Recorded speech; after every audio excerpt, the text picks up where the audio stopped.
Hello, dear students. I welcome you all to the MCQs Expert Series, जिसके अंदर हम discuss कर रहे हैं ओसवाल क्वेश्चन बैंक के MCQs। चैप्टर 1 में ऑलरेडी डिस्कस कर चुका हूं, तो आज हम डिस्कस करने वाले हैं chapter 2, that is polynomials. Okay, start करते हैं। The first question is number of polynomials having zeros as -2 and 5। ऐसे पोलिनोमियल्स हमें बताने हैं जिनकी ये दो जीरोज हों। अब देखो -2 और 5 है। अगर मैं सिंपल फॉर्मूला यूज करता हूं जो कि जीरो से पोलिनोमियल बनाने का मेरा फॉर्मूला क्या हो सकता है। देखो, अगर अल्फा एंड बीटा अगर जीरोज है तो दो फॉर्मूले हम पढ़ते हैं, ये दो लॉजिक पढ़ते हैं कि एक तो x minus alpha into x minus beta को हम मल्टीप्लाई कर दें, यहाँ से एक पोलिनोमियल निकल आएगा।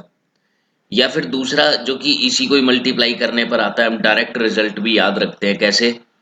एक्स स्क्र माइनस हम सम ऑफ जीरोस ले लेते हैं इंटू एक्स, फिर then plus product of zeros.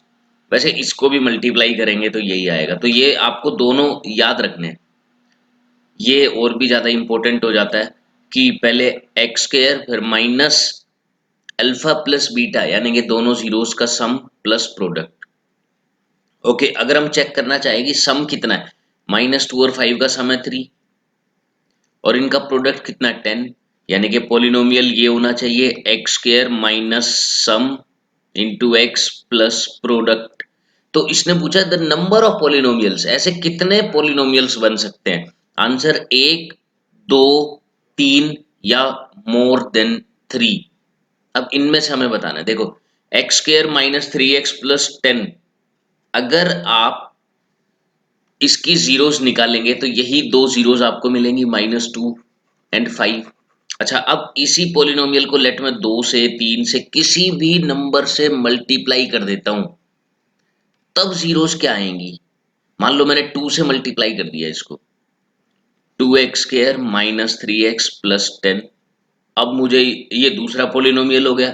Sorry sorry 2 से मल्टीप्लाई करने का मतलब होगा हर एक टर्म को 2 से मल्टीप्लाई करना है। तो यहाँ 3 टू जा 6 एंड 10 टू जा 20। Okay, this is the new polynomial. मुझे इसकी जीरोस फाइंड करनी है। मुझे इसकी जीरोस फाइंड करनी है। मैं चेक करता हूँ क्या इसकी जीरोस भी ये सेम है। कैसे चेक करूंगा? मैं चेक कर सकता हूँ सम और प्रोडक्ट निकाल कर। सम अगर -3 आ गया और प्रोडक्ट अगर 10 आ गया तो सेम है। कैसे हम चेक करेंगे? सम मैंने निकाल के देखा, 6 माइनस बी बाई ए होता है ना, माइनस बी अगर -b -6 है तो b तो 6 हो गया। सम आ रहा है 3 और प्रोडक्ट आ रहा है 20/2 10। ये भी आपको याद रखना है कि सम,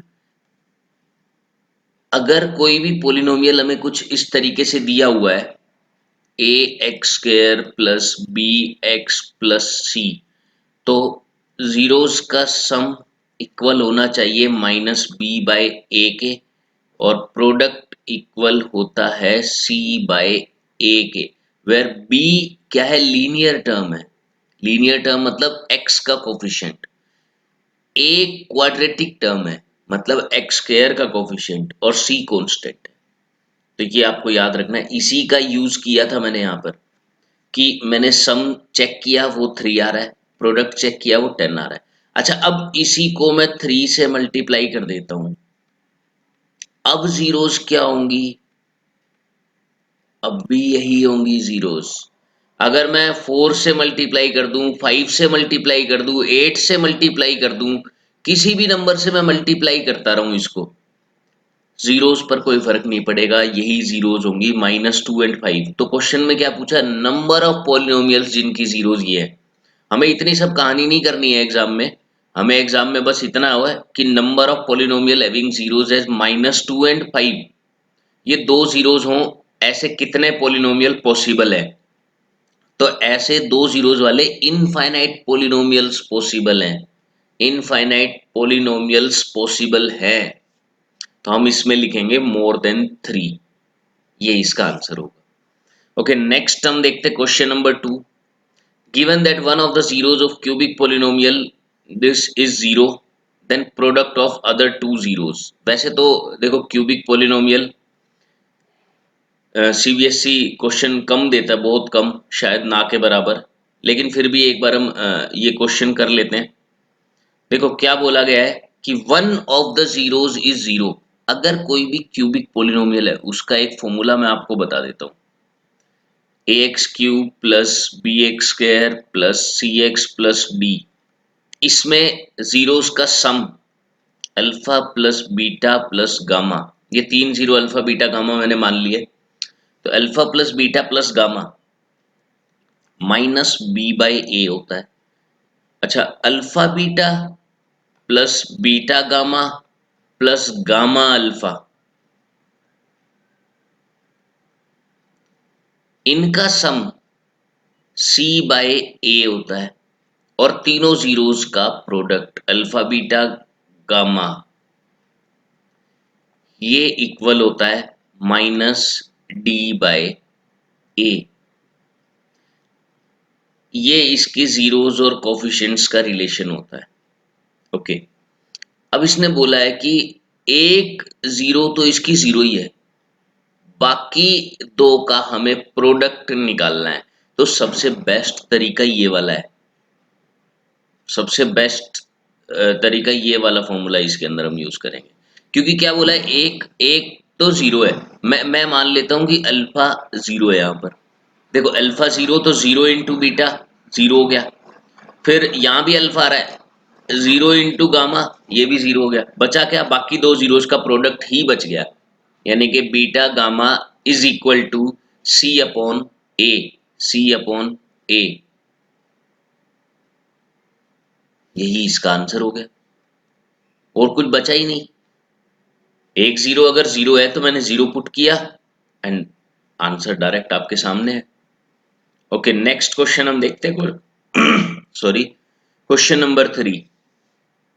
If one of the zeros of cubic polynomial this is -1, then product of other two zeros, तो बाकी दो जीरोस का प्रोडक्ट क्या होगा? चलिए इसको भी देखते हैं। X cube plus a x square plus B x plus c. देखो अगर हम स्टैंडर्ड क्यूबिक इक्वेशन से या क्यूबिक पोलिनोमियल से इसको कंपेयर करते हैं तो ए की वैल्यू यहाँ पर 1 है, a x cube plus B x square, b की वैल्यू ए है, plus c x plus d. इससे कंपेयर करना है क्योंकि जो हमने रिलेशन वाला फॉर्मूला बनाया था वो यहां से बनाया था हमने। ओके, अगर अब मैं यहां पर बात करता हूं alpha into beta into gamma, हमने पढ़ा हुआ है minus D by A. Okay, तो यहां पर आप देखिए एक जीरो -1 दी हुई है, मैंने यहां -1 रख दिया, लेट अल्फा -1 है, लेट मैंने कर लिया कि अल्फा -1 है। तो ये माइनस बीटा गामा बन गया यहाँ से, माइनस बीटा गामा, बाकी दोनों जीरोस, क्योंकि अल्फा की वैल्यू -1 है, मैंने यहाँ -1 पुट किया, तो -1 into beta into gamma minus beta gamma is equal to minus D upon A. Minus D क्या है यहाँ पर, ये है, और ए क्या है, जो एक्स क्यूब का कोफिशिएंट यानी कि 1। तो मैं देख रहा हूँ माइनस से माइनस तो कट हो गया, यानी कि product of other two zeros क्या होगा, सी के इक्वल होगा। क्या सी ऑप्शन में है? नहीं है। अब हम क्या करेंगे, -1 इसकी एक जीरो है, मुझे पता है -1 मैं पुट कर दूंगा, इसमें -1 पुट करूंगा, तो ये क्या बनेगा, -1 cube plus a into -1 square plus b into -1 plus c. मैंने ये पुट किया और अब ये बन जाएगा z इक्वल टू 0, क्योंकि ये इसकी 0 दी हुई है। तो ये क्या बना, -1 plus A minus B plus C is equal to 0। यहां से हम c निकाल सकते हैं और आंसर हमारा आ जाएगा, क्योंकि बीटा इंटू गामा है तो c के इक्वल। अब वो c निकलेगा कहां से, क्योंकि c की फॉर्म में आंसर नहीं है, आंसर a और b की फॉर्म में है, तो हमें निकालना पड़ेगा यहाँ से a और b की फॉर्म में से। तो c इक्वल टू, देखो ए बी इधर जाएगा प्लस हो जाएगा, बी प्लस का हो गया, ए इधर जाएगा माइनस का हो जाएगा, और -1 इधर जाएगा +1 हो जाएगा। ये सी की वैल्यू आ गई b माइनस ए प्लस वन, तो ए ऑप्शन में ये वैल्यू आ रही है। It means correct answer is b minus A plus one. Okay, next question हम देखते हैं। The zeros of quadratic polynomial x square plus 99x plus 127 are both positive, both negative, one positive, one negative, both equal। इसको हम किस तरीके से tackle करेंगे? सबसे पहले हम ये देखते हैं कि सम ऑफ जीरोस कितना आ रहा है। मैंने देखा कि सम ऑफ जीरोस होता है माइनस बी अपॉन ए, तो माइनस 99 अपॉन वन। देखो ये सबसे पहले आप जब भी सम और प्रोडक्ट आपको निकालना हो तो यहां आपको कोई भी कंफ्यूजन नहीं होनी चाहिए कि ए एक्स स्क्वायर का कोफिशिएंट होगा, बी एक्स का कोफिशिएंट होगा और सी कांस्टेंट होगा। इसमें आपको कोई भी कंफ्यूजन नहीं होनी चाहिए। ओके, मैंने देखा alpha plus beta minus b upon a, मैंने कर दिया 99। ओके, अल्फा इंटू बीटा मैं देख रहा हूं कि सी अपॉन ए दैट इज 127। अब थोड़ा सा बस सिर्फ कॉमन सेंस लगेगी और कुछ भी नहीं है। दो नंबर जो कि मैंने जीरोस माने इनके अल्फा और बीटा, दो नंबर जिनको अगर हम ऐड करते हैं तो आंसर माइनस में आ रहा है, ऐड करते हैं तो आंसर माइनस में आ रहा है, और मल्टीप्लाई करते हैं तो प्लस में आ रहा है। इसका मतलब दोनों पॉजिटिव नहीं हो सकते, दोनों नेगेटिव 100% होंगे।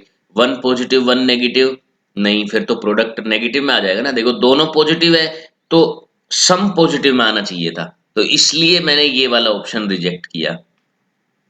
ओके, अगर तुम वन पॉजिटिव वन नेगेटिव की बात करो तो एक पॉजिटिव और एक नेगेटिव होगा तो इनका प्रोडक्ट नेगेटिव में ही आता, पॉजिटिव में आ ही नहीं सकता था, तो इसलिए सी ऑप्शन भी गलत हो गया। अच्छा, बोथ इक्वल, अगर दोनों इक्वल है, या तो दोनों पॉजिटिव है या दोनों नेगेटिव है, तब भी बात नहीं बन पाएगी क्योंकि बोथ पॉजिटिव वाले ऑप्शन को हम काट आए। तो एक ही ऑप्शन बचता है, बोथ नेगेटिव। और वैसे भी आप कॉमन सेंस यूज कर सकते हैं, अगर दोनों नेगेटिव है तो ऐड करके देखें तो भी नेगेटिव आएगा, मल्टीप्लाई करके देखें तो पॉजिटिव आएगा।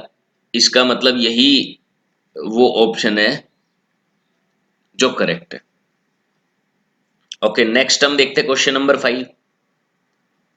इसमें पूछा गया the zeros of quadratic polynomial can not be positive, can not both be negative, are always unequal, are always equal. इसमें भी वही लॉजिक हम यूज करते हैं दैट सम ऑफ जीरोस, पहले मैं देख लेता हूँ, सम ऑफ जीरोस आ रहा है माइनस के, और प्रोडक्ट ऑफ जीरोस में देख रहा हूँ प्रोडक्ट ऑफ जीरोस आ रहा है के। बिल्कुल सेम वही लॉजिक है कि दोनों जीरोस इसकी नेगेटिव होंगी, तो मैं क्या लिखूंगा, can not be can not both be positive, दोनों पॉजिटिव नहीं हो सकती क्योंकि सम कितना है, माइनस में है सम, चाहे कुछ भी हो नेगेटिव में आंसर जरूर आएगा। और प्रोडक्ट कितना है, प्रोडक्ट है के, यानी कि पॉजिटिव में, तो पॉजिटिव में है तो दोनों की दोनों या तो पॉजिटिव होनी चाहिए या नेगेटिव होनी चाहिए। पॉजिटिव इसलिए नहीं हो सकती क्योंकि सम नेगेटिव में है, तो बची नेगेटिव, तो can not both be positive, ये इसका करेक्ट ऑप्शन हो जाएगा। If the zeros of quadratic polynomial this are equal, इनकी जीरोस इक्वल है, तो अब हमें सी और ए के बारे में बताना है। C and a have opposite sign और इक्वल साइन, या जो भी बोला है ये, चलो चेक कर लेते हैं। देखो जब भी जीरोस इक्वल हैं, ये आपको याद रखना है, when zeros are equal, when zeros are equal in any quadratic polynomial, सिर्फ क्वाड्रेटिक पोलिनोमियल की मैं बात कर रहा हूं, और स्टैंडर्ड फॉर्म मैं लिख लेता हूं a x square plus B x plus c. Then इस केस में क्या होता है, एक डी होता है जिसे हम डिस्क्रिमिनेंट बोलते हैं। Discriminant quadratic equations chapter number 4 के अंदर ये फुल डिटेल में है, लेकिन अभी पूरी डिटेल में डिस्कस नहीं कर रहा हूँ, खाली मैं इक्वल रूट की कंडीशन आपको बता रहा हूँ। हालांकि मोस्टली स्टूडेंट्स को पता भी होगा ये। तो डी जिसे हम डिस्क्रिमिनेंट बोलते हैं, बी स्क्वायर माइनस 4ac, वो इसके इक्वल होता है। बी स्क्वायर, बी ये रहा, बी का स्क्वायर करेंगे, माइनस करेंगे 4 इंटू ए इंटू सी को। अब अगर ये जीरो के इक्वल हो जाए तभी हम कह सकते हैं कि रूट्स आर इक्वल या जीरोज आर इक्वल, तभी हम कह सकते हैं। तो इसने पूछा है कि जीरोज अब इक्वल कैसे हो सकती हैं। साइन, इसने साइंस का ऑप्शन दे दिया कि सी और ए अपोजिट साइन होंगे या इक्वल होंगे या जो भी है। अब हम चेक कर लेते हैं। देखो मैंने क्या किया, बी स्क्वायर माइनस 4ac को जीरो के इक्वल पुट किया, तो मैंने देखा कि बी स्क्वायर आ गया 4ac। देखो b का स्क्वायर किसके इक्वल हो गया, 4ac। अब यहां से एक चीज तो क्लियर हो जाती है कि b कोई भी नंबर हो, स्क्वायर किया तो पॉजिटिव आंसर आना चाहिए। b का स्क्वायर हमेशा पॉजिटिव होना चाहिए। अब ये पॉजिटिव है तो ये भी पॉजिटिव ही होगा, क्योंकि b का स्क्वायर पॉजिटिव है तो 4ac भी पॉजिटिव ही होगा, तभी इक्वल हो सकते हैं, नहीं तो इक्वल कहां से होंगे। ओके, अब 4 से तो साइन का कोई लेना देना नहीं है। ऐसा थोड़ी है कि किसी भी नंबर में हम 4 मल्टीप्लाई करेंगे तो पॉजिटिव होगा तो नेगेटिव बन जाएगा, नहीं। 4 से साइन का कोई लेना देना नहीं है, यानी कि ए और सी से लेना देना है। अब देखो ये पॉजिटिव कब कब रह सकते हैं, जब ए और सी दोनों पॉजिटिव हैं, तो दो पॉजिटिव नंबर को मल्टीप्लाई करो, आंसर पॉजिटिव आ जाएगा। या फिर ए और सी दोनों नेगेटिव हैं, तब भी बात बन जाएगी, क्योंकि दोनों नेगेटिव है, मल्टीप्लाई करो पॉजिटिव आंसर आएगा। तो इसका मतलब दोनों के सेम साइन है, ए एंड सी। देखो कौन से ऑप्शन में, देखो जल्दी, ये हमें मिल रहा है c and a have same sign, c option में मिल रहा है। सी और ए का यहां पर सेम साइन है, तो ये इसका करेक्ट ऑप्शन होगा। ओके, नेक्स्ट क्वेश्चन देख लेते हैं। क्वेश्चन नंबर 7 है, if one of the zeros of quadratic polynomial of the form this is negative of the other, एक जीरो दूसरे की नेगेटिव है, एक अल्फा मान लेते हैं, दूसरी माइनस अल्फा हो गई। देखो यही तो कह रहा है कि एक जीरो दूसरे की नेगेटिव है। ओके, नेगेटिव है। अब जैसे ही मुझे ये दिखा ना एक अल्फा और एक माइनस अल्फा, मैं सम ऑफ जीरोस का फॉर्मूला लगाऊंगा, क्योंकि मुझे पता है एक दूसरे की नेगेटिव है तो सम कितना हो गया इनका, जीरो। सम तो इनका जीरो ही हो गया। देखो इनको ऐड करके देखो, अल्फा प्लस माइनस अल्फा क्या होगा, जीरो। और सम का फॉर्मूला होता क्या है, माइनस बी बाय ए। अगर यहाँ पे बी की बात करूं तो ए है, ये ए की बात करूं तो वन है। देखो ये क्लियरली आप लिख लिया करो, क्योंकि यहाँ पर कई बार कंफ्यूजन हो जाती है। X square plus a x plus B, यहां पर सम ऑफ जीरोस की अगर आप बात करेंगे तो माइनस बी बाय ए, यहां पर ए 1 के इक्वल है, बी ए के इक्वल है। इसको कैपिटल में ले लो ताकि ए और बी में कोई कंफ्यूजन ना हो तुम्हें। ए बी और सी किसके इक्वल है यहाँ पर, बी के। तो अल्फा प्लस बीटा क्या होता है, माइनस बी बाय ए, यानी कि माइनस ए बाय 1। और alpha into beta C by ए, यानी कि बी बाय 1। तो इसको बी लिख सकता हूं मैं, ये लिखने की मुझे जरूरत नहीं है, बी। ओके, अब मैं क्या देख रहा हूँ, सम ऑफ जीरोस देख रहा हूँ, और सम किसके इक्वल होना चाहिए, माइनस ए माइनस ए। अच्छा ये तो जीरो आ गया, equal to minus A, minus को इधर लेके जाएंगे तो मैं समझ गया कि A is equal to zero, A की वैल्यू जीरो आ गई। अब हमसे क्या पूछा है, has no linear term and constant term is negative. अब क्या पूछ रहा है ये, कि इसकी कोई भी लीनियर टर्म नहीं होनी चाहिए और जो कांस्टेंट टर्म है वो नेगेटिव होनी चाहिए। देखो ये लीनियर टर्म का तो हमें पता चल गया कि देखो x के साथ जो है वो लीनियर टर्म है, और a की वैल्यू जीरो आ गई, इसका मतलब ऑप्शन तो इन्हीं दोनों में से, no linear term no linear term, ये नहीं होगा, सी और डी तो पॉसिबल ही नहीं है। अब हमें कांस्टेंट का देखना है, हम प्रोडक्ट ऑफ जीरोस और ले लेते हैं। Product of zeros alpha into beta, ठीक है। अल्फा इंटू बीटा क्या होगा, देखो बीटा की वैल्यू मैंने वैसे भी माइनस अल्फा ही मानी है, तो ये minus alpha alpha into minus alpha square equal to c. मतलब मैं देख पा रहा हूं कि सी नेगेटिव में होगा, ये साफ साफ दिख रहा है मुझे कि सी नेगेटिव में होगा, यानी कि कांस्टेंट टर्म नेगेटिव। तो कौन से ऑप्शन में है जरा चेक करिए आप, has no linear term and constant term is negative, ये करेक्ट ऑप्शन होगा इसका, ये ऑप्शन करेक्ट ऑप्शन होगा। ओके नेक्स्ट टर्म देख लेते हैं। Which of the following is not the graph of quadratic polynomial? देखो क्वाड्रेटिक पोलिनोमियल का ग्राफ हमेशा एक पैराबोला बनता है, पैराबोला। या ऐसे हम कह सकते हैं कि क्वाड्रेटिक पोलिनोमियल है, मैक्सिमम जीरोस दो हो सकती हैं उसकी, दो से ज्यादा कोई जीरोस नहीं होनी चाहिए। इसकी एक भी जीरो नहीं है क्योंकि एक्स को टच नहीं कर रहा।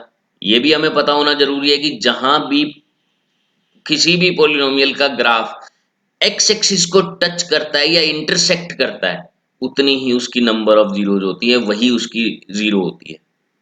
ओके ये टच नहीं कर रहा है मतलब एक भी जीरो नहीं है, ये टच कर रहा है मतलब एक जीरो है, ये टच कर इंटरसेक्ट कर रहा है दो जगह से मतलब इसकी दो जीरोज हैं। अब देखो क्वाड्रेटिक है तो ऐसा दो से ज्यादा जीरोज नहीं हो सकती क्वाड्रेटिक की, ये हमने पढ़ा है।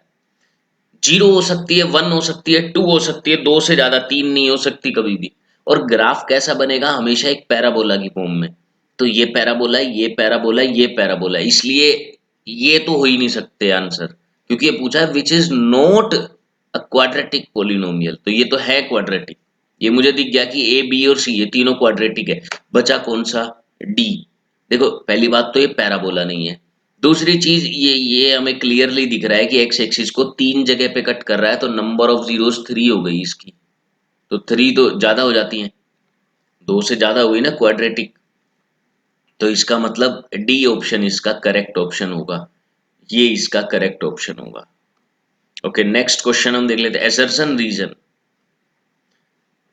ये वही है सेम कि अगर दोनों एसर्शन एंड रीजन ट्रू है और आर उसकी करेक्ट एक्सप्लेनेशन है तो ए ऑप्शन लगाना है, और दोनों ट्रू है लेकिन आर करेक्ट एक्सप्लेनेशन नहीं है तो मैं बी लगाना है, सी लगाना है अगर एसर्शन ट्रू है रीजन फॉल्स है, और डी लगाना है अगर एसर्शन फॉल्स है तो तब इसको हम चेक भी नहीं करेंगे। अगर ये फॉल्स है तो डी ऑप्शन, क्योंकि वो एक में ही है, वो एक में ही है। ओके नेक्स्ट हम देखते हैं question number one assertion reason का।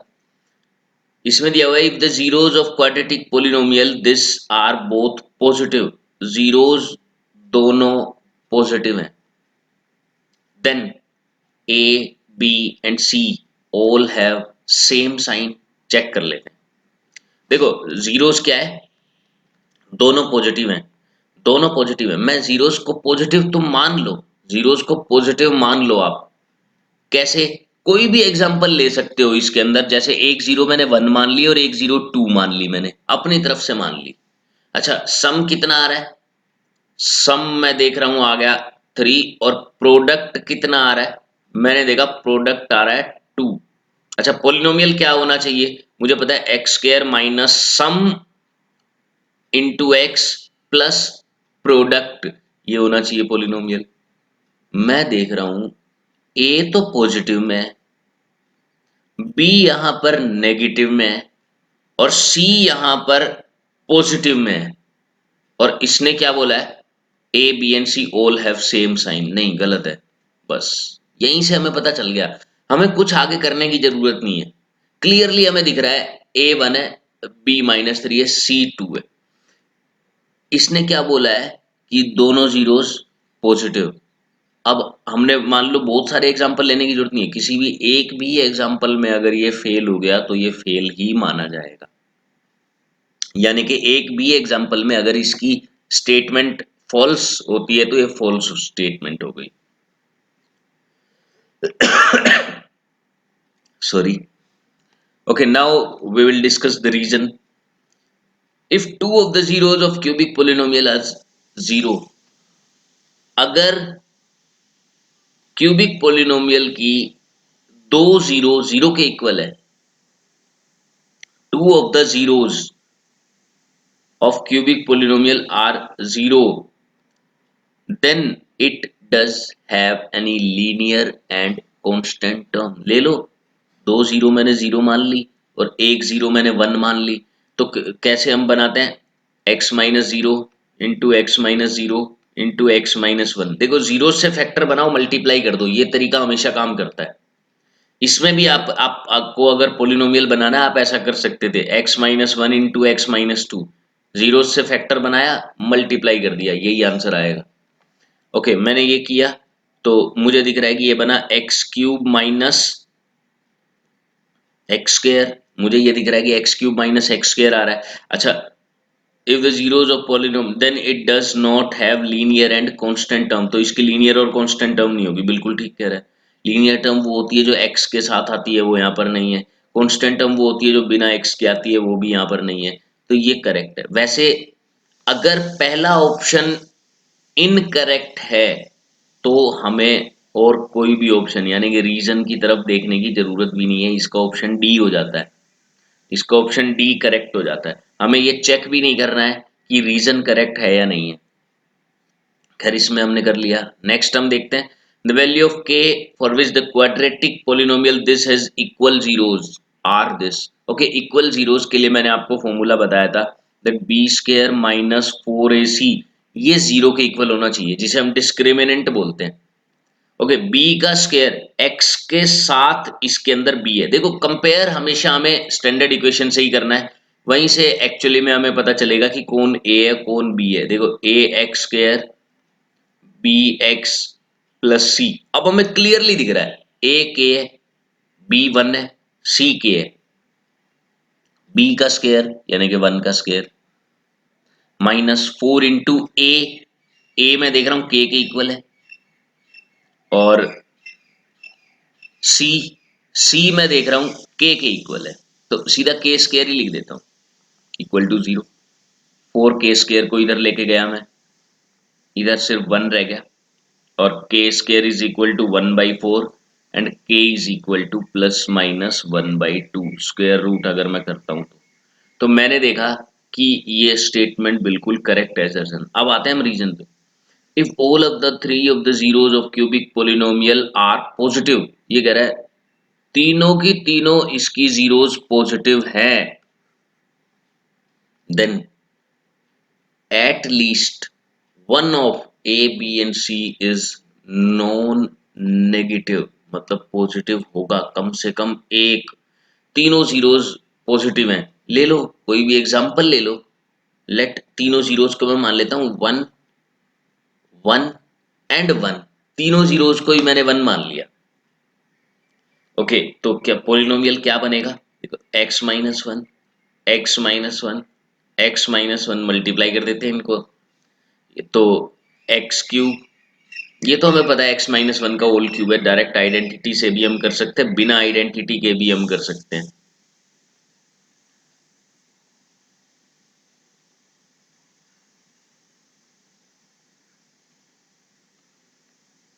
ये देखो ये बन चुका है। मैंने देखा कि ये तो ठीक है, ए क्या है यहाँ पर माइनस थ्री, ये माइनस थ्री, बी क्या है minus three, again B minus में है, क्योंकि देखो ये माइनस बी है, ये थ्री के इक्वल है, तो बी माइनस थ्री हो गया। सी क्या है माइनस वन है, तो क्या कह रहा है ये, at least one of this, कम से कम इनमें से एक नॉन नेगेटिव यानी कि पॉजिटिव होगा, जबकि हो ही नहीं रहा, पॉजिटिव तो नहीं हो रहा, पॉजिटिव नहीं हो रहा, तो हम क्या करेंगे, बिल्कुल इसको फॉल्स कर देंगे। अब फर्स्ट करेक्ट है, सेकंड फॉल्स है, तो आई थिंक ये सी ऑप्शन होगा। ये देखिए c, a is true but r is false, तो सी ऑप्शन हो जाएगा इसका करेक्ट। तो इसका जो करेक्ट ऑप्शन होगा that will be C. Okay, next हम देख लेते हैं question number three, the graph of y equal to P X where P X is a polynomial in variable x is as follow, the number of zeros of px is 5। Check कर लेते हैं x axis को पांच जगहों पर cut कर रहा है क्या, ये हम ये चेक कर लेते हैं पांच जगहों पर, one two three four five, बिल्कुल number of zeros is five, ये करेक्ट हो गया। if the graph of the polynomial intersect x axis at exactly 2 point, अगर ग्राफ 2 पॉइंट्स पर टच करता है एक्स एक्सिस को, मान लो कुछ इस तरीके से,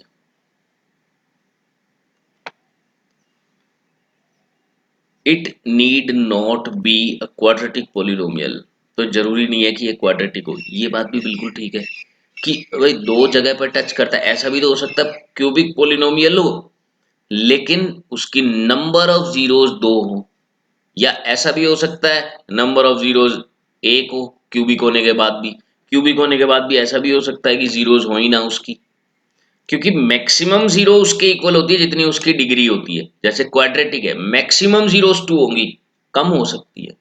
क्यूबिक की मैक्सिमम जीरोस 3 होंगी, कम हो सकती है। तो एक्स एक्सिस को एग्जैक्टली 2 पॉइंट पे टच कर रहा है या इंटरसेक्ट कर रहा है, तो इसका ये मतलब नहीं है कि वो क्वाड्रेटिक है।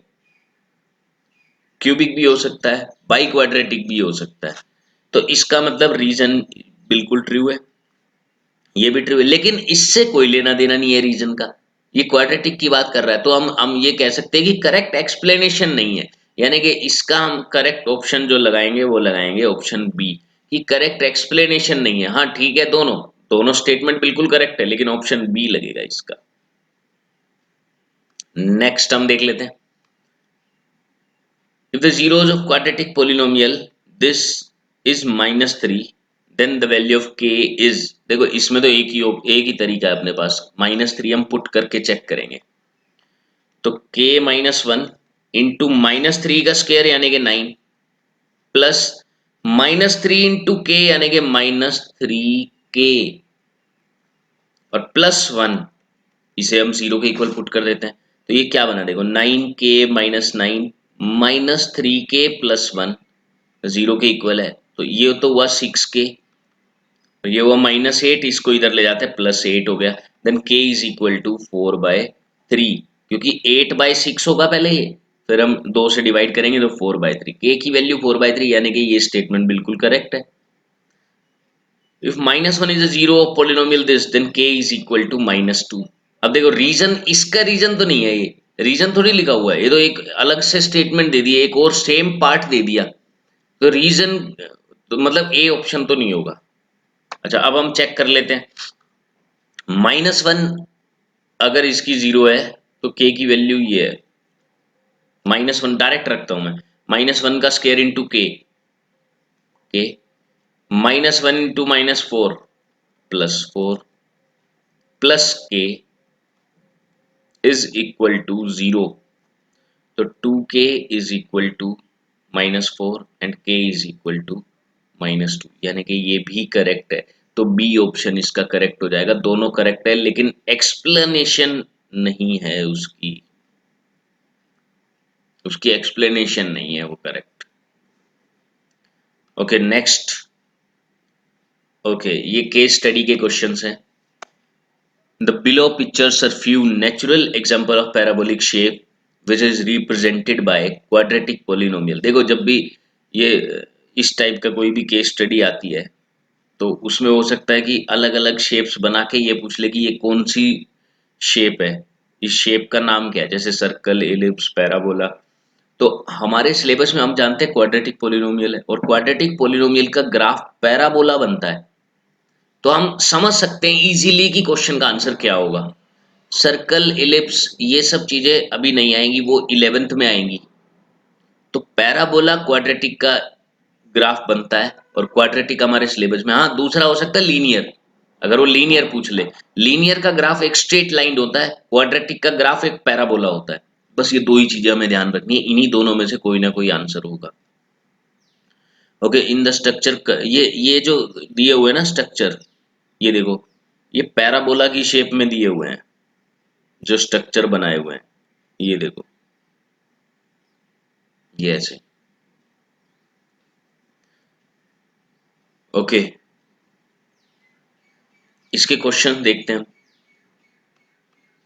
इन the standard form of quadratic polynomial A x square plus B X, ये प्लस आएगा यहाँ पर, ये प्लस है यहाँ, plus C, A B and C are all real numbers, all rational numbers, A is non-zero real number and B and C are any real number, all are integers. देखो इसका जो correct option होगा वो होगा A is non zero real number and B and C any real number. देखो A non zero होना चाहिए। देखो एनी रियल नंबर, ये A ऑप्शन हम इसलिए नहीं लगा सकते ऑल रियल नंबर, क्योंकि रियल नंबर तो होंगे सभी, लेकिन A जीरो नहीं होना चाहिए, क्योंकि A अगर जीरो हो गया उससे क्या होगा, A जीरो हो गया मान लो, बी एक्स प्लस सी बचेगा, क्योंकि ये तो जीरो हो गया, तो ये क्वाड्रेटिक रहेगी ही नहीं। तो अगर इस पोलिनोमियल को क्वाड्रेटिक पोलिनोमियल रखना है तो a को जीरो नहीं करना पड़ेगा। तो इसलिए इसका जो करेक्ट ऑप्शन है वो होगा सी, कि a is non zero real number and b and c are any real number. b और c कोई भी रियल हो सकते हैं, यानी कि जीरो भी हो सकते हैं। If the roots of the quadratic polynomials are equal where discriminant d is this, then d greater than 0, d less than 0, d equal to 0। तो भाई रूट्स मैंने आपको बताया था अगर इक्वल है तो डिस्क्रिमिनेंट डी जीरो के इक्वल होता है, जीरो के इक्वल होता है। तो ये तो काफी इजी था, सीधा हम ऑप्शन टिक कर सकते हैं D equal to zero. Okay, next हमें क्या दिया हुआ है, alpha and one by alpha are the zeros of polynomial this then K. देखो वैसे तो मैं आपको बता दूं कि जब भी जीरोज एक दूसरे के रेसिप्रोकल होती हैं, जब भी रेसिप्रोकल होती हैं तो ए और सी हमेशा इक्वल होता है। क्यों होता है उसका कारण अभी हमें पता चल जाएगा। देखो जीरोस रेसिप्रोकल है, मुझे दिख गया एक अल्फा है एक वन बाय अल्फा है, मैं क्या करूंगा, alpha into one by alpha, product of zeros ले लूंगा मैं, जो कि क्या होता है सी बाय ए। अब देखो alpha into one by alpha equal to c by a, alpha से अल्फा कटा, c by a equal to one, a इधर जाएगा तो सी इक्वल टू ए। ये लॉजिक मैं आपको बता रहा था कि अगर जब भी जीरोस एक दूसरे की रेसिप्रोकल होती हैं, जैसा कि इसके अंदर है, तो ए और सी हमेशा इक्वल होते हैं, आप इक्वल ले सकते हैं उनको। तो अब देखो वैसे तो हम कॉमन सेंस से अब पता लगा सकते हैं कि ए और सी को इक्वल करने के लिए कौन सा ऑप्शन करेक्ट होना चाहिए। भाई के की वैल्यू वन बाय फोर रखनी पड़ेगी मुझे, तभी तो eight into one by four, ये भी टू निकल के आएगा क्योंकि ये भी टू है, तभी तो ऐसा पॉसिबल है। बाकी आप यहाँ से भी निकाल सकते हैं, इससे ये कट हो जाएगा, फोर इधर, ये टू इधर जाएगा, तो eight k is equal to two and k is equal to two upon eight, that is one by four. यहां से भी आप इस ऑप्शन को मार्क कर सकते हैं, तो करेक्ट ऑप्शन होगा इसका बी। ओके, नेक्स्ट क्वेश्चन हम देखते हैं, इसी का नेक्स्ट पार्ट है ये, द ग्राफ ऑफ दिस। भाई इसका ग्राफ तो बन ही नहीं सकता, देखो कैसे, ये क्या है, X square plus one equal to zero है, अगर मैं इक्वल टू में लेके जाता हूं तो माइनस वन हो गया। और मुझे पता है किसी भी रियल नंबर का स्क्वायर कभी नेगेटिव में नहीं हो सकता, किसी भी रियल नंबर का स्क्वायर कभी नेगेटिव में नहीं हो सकता, इसका मतलब एक्स की कोई भी वैल्यू एग्जिस्ट नहीं करेगी। तो हम क्या कह सकते हैं, इसका ग्राफ एक्स एक्सिस को तो इंटरसेक्ट नहीं करेगा, क्योंकि कोई जीरोस ही नहीं है। जब हम इसको सोल्व ही नहीं कर सकते, एक्स की कोई रियल वैल्यू ही नहीं निकाल सकते, तो कोई भी जीरो नहीं है, और कोई भी जीरो नहीं है इसका मतलब ये कहीं भी टच नहीं करेगा। Intersect x x Z two distinct point, नहीं, बिल्कुल भी नहीं, ये गलत हो गया। Touch x axis at A point, नहीं, ये भी गलत हो गया, ना तो दो पॉइंट पर ना एक पॉइंट पर। अच्छा ये क्या कह रहा है, neither touches nor intersect x axis, ये ऑप्शन जच रहा है इस पे, ये ऑप्शन बिल्कुल जच रहा है, तो ये सी वाला बिल्कुल करेक्ट ऑप्शन है इसका, तो सी इसका आंसर हो जाएगा। Okay, fifth question, the sum of the roots is minus P and product of the roots is minus one by P, then the quadratic polynomial is. तो क्वाड्रेटिक पोलिनोमियल क्या होगा ये हमें बताना है।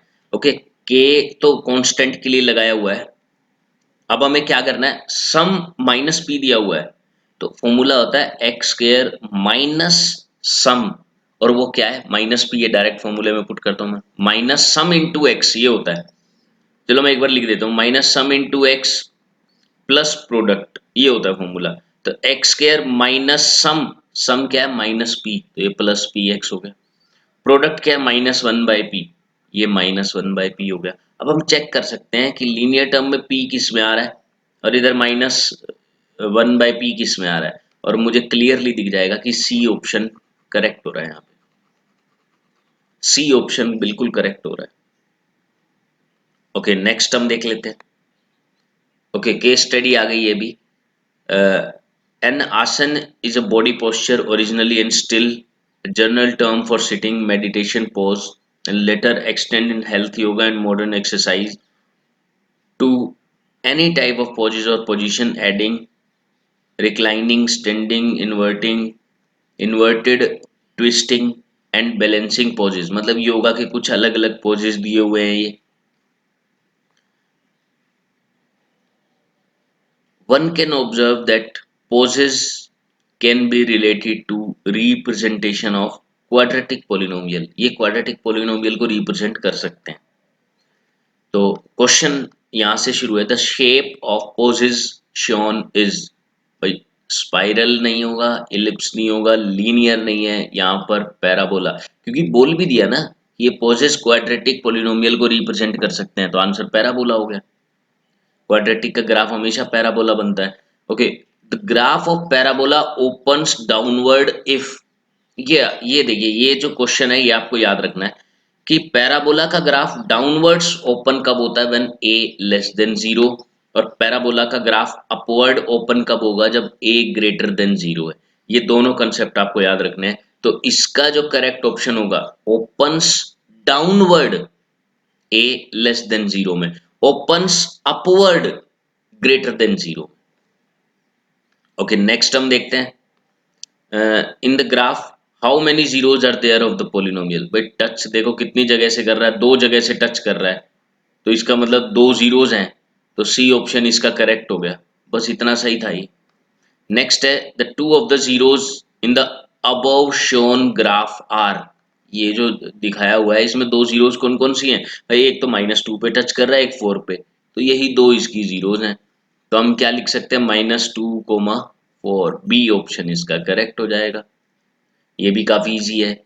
Next, the zeros of quadratic polynomial, zeros क्या क्या होंगी, हम या तो देखो वैल्यू पुट करके देख लो, वैल्यू पुट करके देख लो, उससे भी हो जाएगा। जैसे मान लो मैं कोई भी ऑप्शन उठा लेता हूँ, 2/√3 उठा लेता हूँ, तो 4√3 इंटू 2/√3 का स्क्वायर होता है 4/3, प्लस 5 इंटू 2/√3 -2√3।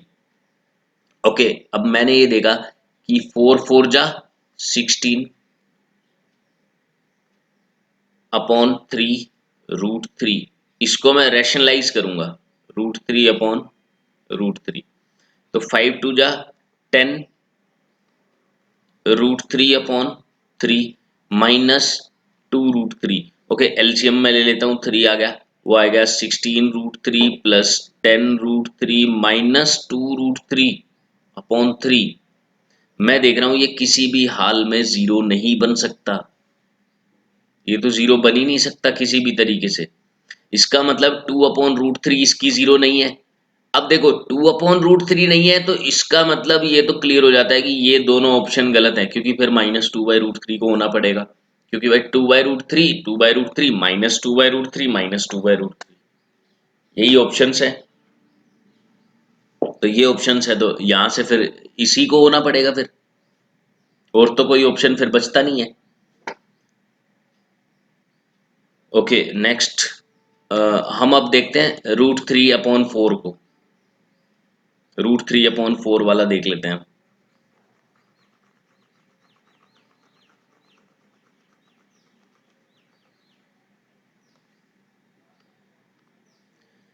यह 4√3 इंटू एक्स स्क्र, यानी कि √3/4 का स्क्र हो गया 3/16, √3 का 3, 4 का स्क्र 16। Okay, plus 5 into √3/4 -2√3। थोड़ा सा अगर मैं सिंप्लीफाई करता हूँ, देन आई विल गेट 3√3/4 प्लस 5√3/4 -2√3। एलसीएम लेना पड़ेगा हमें 4, देन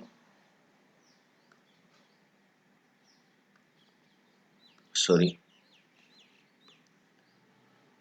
3√3 प्लस 5√3 माइनस 8√3। तो 3 प्लस 5 8√3 माइनस 8√3 जीरो आ गया। तो मतलब 3√3/4 इसका आंसर है, √3/4 इसकी जीरो है। अच्छा लास्ट पार्ट में, सॉरी लास्ट पार्ट में ना मैंने यहाँ पर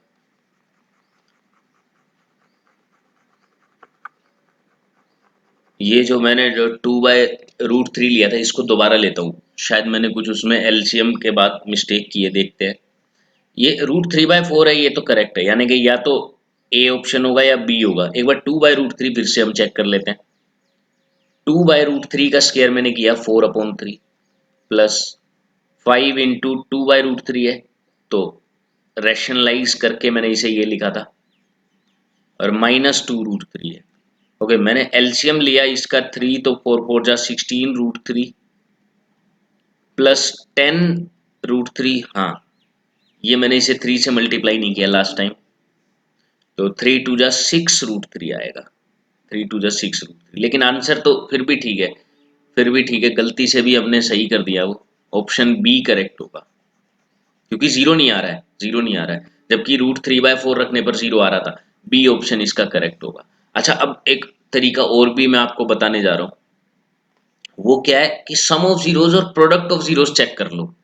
जैसे सम ऑफ जीरोस कितना आ रहा है, -b/a, यानी कि -5/4 √3, या रैशनलाइज करके आप इजीली चेक कर सकते हैं। जैसे अगर मैं इसे रैशनलाइज करता हूं तो -5/12 आ जाएगा, ये ऊपर √3, -5 √3/12। अच्छा अब हम चेक करेंगे कि किसमें ये ऑप्शन मिलेगा हमें।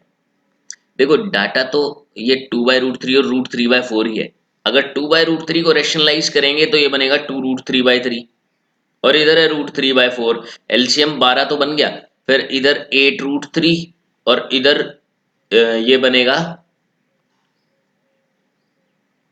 3√3, 3√3।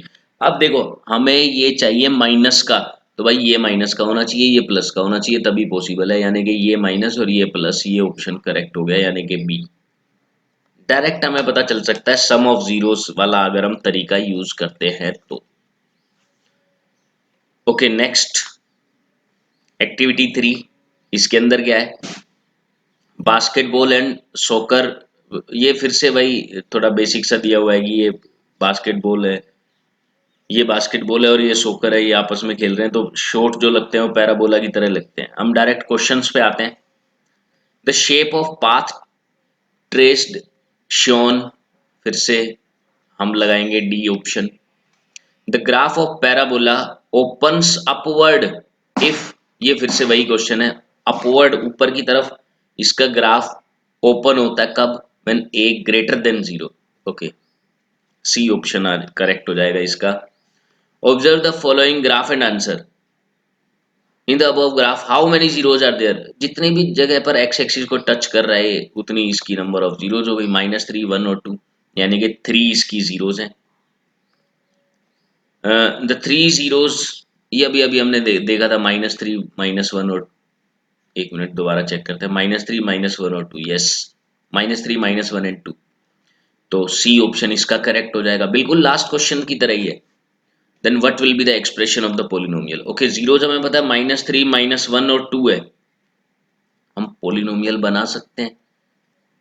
-3 अगर जीरो है फैक्टर होगा x+3, -1 अगर जीरो है फैक्टर होगा x+1, 2 अगर जीरो है तो फैक्टर होगा x-2। सीधा मल्टीप्लाई कर दें आप। देखो अगर मैं इन दोनों को पहले मल्टीप्लाई कर लेता हूं तो ये होगा x², फिर इन दोनों का सम दैट इज x, फिर इन दोनों का प्रोडक्ट दैट इज -6। अब इसे मुझे x+1 से मल्टीप्लाई करना है, तो x² x³ plus x² 2x² हो जाएगा, चेक करो ये सब में ही हो रहा है।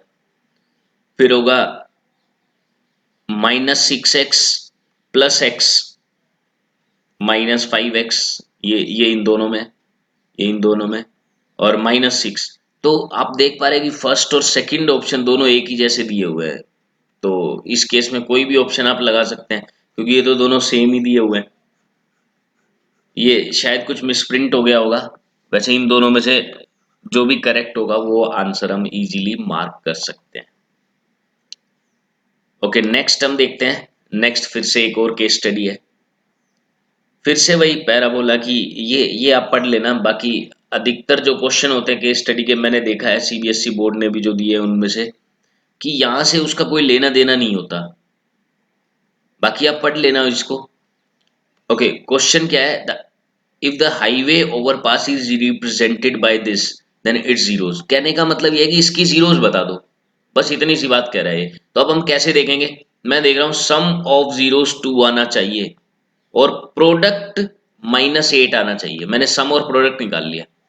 सम 2 आना चाहिए। देखो यहाँ से 2 नहीं आ रहा, यहाँ 2 नहीं आ रहा, यहाँ 2 नहीं आ रहा, एक ही ऑप्शन में 2 आ रहा है। ये चेक भी नहीं करना पड़ा हमें, ये हमें चेक भी नहीं करना पड़ा। यहाँ सम आ रहा -2, यहाँ से हमारा -4, यहाँ से हमारा -8। एक ही ऑप्शन है जिसमें सम 2 आ रहा है, बस इसी को टिक करेंगे। हम नेक्स्ट क्वेश्चन पर चलते हैं। The highway overpass is represented graphically.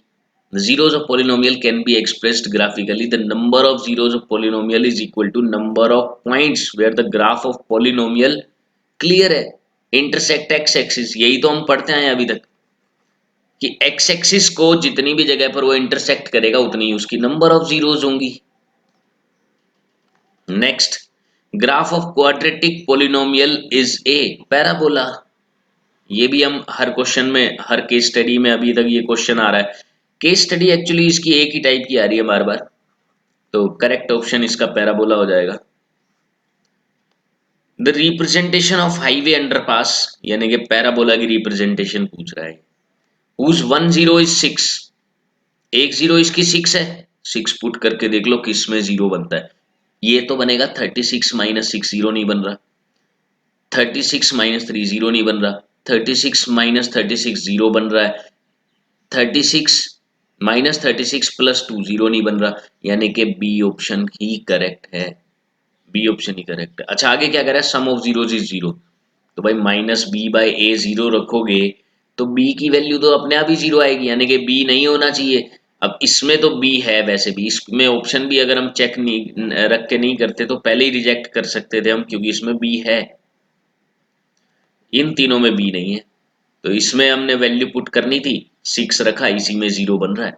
Answer correct हो गया। Next, the number of zeros that polynomial this can have. कितनी जीरोज हो सकती हैं? भाई एक भी नहीं हो सकती। कैसे? देखो, x-2 का होल स्क्वायर +4 इक्वल टू में ले जाओ, अगर जीरो के इक्वल रखते हो तो, क्योंकि जीरो निकालने के लिए कोई भी पोलिनोमियल को हमें जीरो के इक्वल रखना पड़ेगा। फिर हम इक्वल टू में ले जाएंगे तो क्या होगा? माइनस। अब किसी का स्क्वायर नेगेटिव में हो ही नहीं सकता, ये बात हम जानते हैं। किसी का भी स्क्वायर नेगेटिव में नहीं होगा, तो मतलब x की कोई भी ऐसी वैल्यू नहीं है जो हमें इसके स्क्वायर करने पर -4 दे दे। तो एक भी जीरो नहीं है इसकी। Number of zero zero. Okay, last ये केस स्टडी और देख लेते हैं। इसमें लीनियर है। For a linear polynomial this the graph of y equal to this is a straight line which intersect x axis at exactly 1 point. x axis को exactly 1 point पे intersect करती है, जिसका नाम दिया -c/k, 0। देयरफॉर इसकी एक ही जीरो है जो कि x कोऑर्डिनेट पर इंटरसेक्ट करेगी, ठीक है। If the linear polynomial this then the zero of this is, सीधा 2 इक्वल टू जीरो करो, आंसर अपने आप आ जाएगा -3/2, यानी कि बी ऑप्शन करेक्ट। कितना इजी क्वेश्चन है ये, बी ऑप्शन इसका करेक्ट हो गया। नेक्स्ट क्या कह रहा है ये? The graph of y equal to px is shown in the given figure for some polynomial, the number of zeros zero, क्योंकि वो x एक्सिस को टच ही नहीं कर रहा, इंटरसेक्ट ही नहीं कर रहा। तो जब तक वो x एक्सिस को टच नहीं करेगा तो उसकी एक भी जीरो नहीं हो सकती। वो x के पैरेलल जा रहा है, मतलब आगे भी टच नहीं करेगा। तो हम कह सकते हैं कि there is no zero for this polynomial.